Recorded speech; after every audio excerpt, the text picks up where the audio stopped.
মুসলিম প্রধান দেশ ইরাকের ভেতরে ইসরায়েলের আরও একটি গোপন সামরিক ঘাঁটির চাঞ্চল্যকর তথ্য ফাঁস হয়েছে।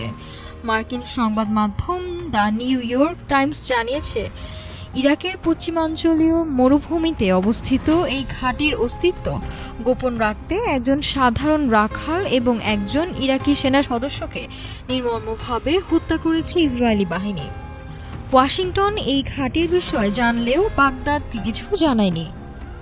সার্বভৌমত্ব লঙ্ঘন করে এবার ইরাকের মাটিকে ব্যবহার করেই ইরানের বিরুদ্ধে যুদ্ধের ছক কষেছিল ইসরায়েল।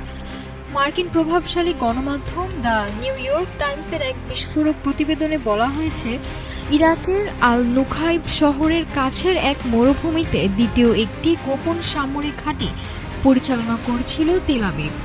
আর এই ঘাঁটির তথ্য গোপন রাখতে চালানো হয়েছে নির্মম হত্যাকাণ্ড। প্রতিবেদনের সবচেয়ে চাঞ্চল্যকর তথ্য হলো, ইসরায়েলের এই গোপন ঘাঁটির বিষয়ে আগে থেকে পুরোপুরি অবগত ছিল মিত্রদেশ যুক্তরাষ্ট্র। অর্থাৎ খোদ ওয়াশিংটনও ইরাক সরকারকে অন্ধকারে রেখেছিল যে তাদের নিজেদের ভূখণ্ডে একটি বৈরী বিদেশি শক্তি সক্রিয়ভাবে সামরিক কার্যক্রম চালাচ্ছে। ইরাকে ইসরায়েলি ঘাঁটির খবর এটি প্রথম নয়। এর আগে দ্য ওয়াল স্ট্রিট জার্নাল আরেকটি গোপন ঘাঁটির অস্তিত্ব ফাঁস করেছিল। ইরান বিরোধী যুদ্ধ শুরুর ঠিক আগে তৈরি করা সে ঘাঁটিতে ইসরায়েলের কমান্ডো বা বিশেষ বাহিনীর সদস্যরা অবস্থান করতেন, যা বিমান বাহিনীর রসদ কেন্দ্র হিসেবে ব্যবহৃত হতো।